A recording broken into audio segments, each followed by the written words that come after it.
नमस्कार दोस्तों, मेरा नाम हरीश भट्ट है और आप सभी का स्वागत है आपके अपने इस YouTube चैनल में। आज मैं आपको एक छोटी सी कहानी सुनाने जा रहा हूँ। एक दिन एक व्यक्ति सर्कस देखने गया। वहाँ जब वह हाथियों के बाड़े के पास से गुजरा तो एक ऐसा दृश्य देखा कि वह हैरान रह गया।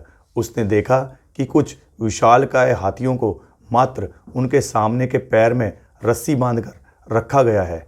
उसने सोच रखा था कि हाथियों को अवश्य ही बड़े पिंजरों में बंद कर रखा जाता होगा या फिर जंजीरों से बांधकर, लेकिन वहाँ का दृश्य तो वो बिल्कुल ही उल्टा था।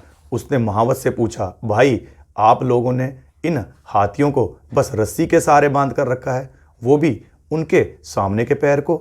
ये तो इस रस्सी को बड़े ही आराम से तोड़ सकते हैं। मैं हैरान हूँ कि ये इसे तोड़ क्यों नहीं रहे हैं।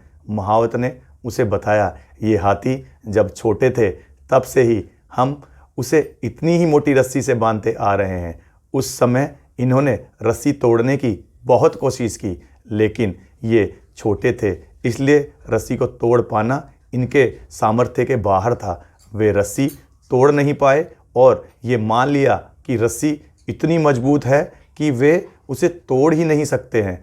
आज भी उनकी वही सोच बरकरार है। इन्हें आज भी लगता है कि ये रस्सी तोड़ नहीं पाएंगे और इनके प्रयास करने की इच्छा ही खत्म हो गई है। यह सुनकर वह व्यक्ति बहुत ही आश्चर्यचकित हो गया।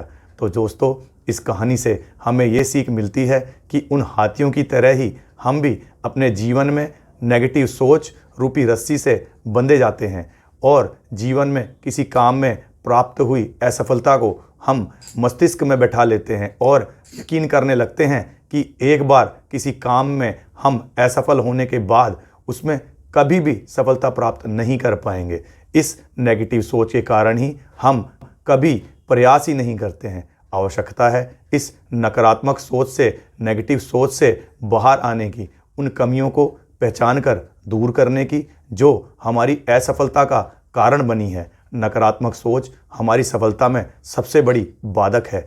इसलिए नकारात्मक सोच रूपी जंजीर को तोड़कर सकारात्मक सोच को अपनाएं और जीवन में प्रयास करना कभी ना छोड़ें, क्योंकि प्रयास करने से ही सफलता की दिशा में कदम आगे बढ़ता है और हम लोग एक नेक्स्ट लेवल पे पहुंच जाते हैं। तो दोस्तों, आप सभी को हमारे चैनल को लाइक करने के लिए, सब्सक्राइब करने के लिए और शेयर करने के लिए दिल की गहराइयों से प्रेम पूर्वक बहुत बहुत धन्यवाद।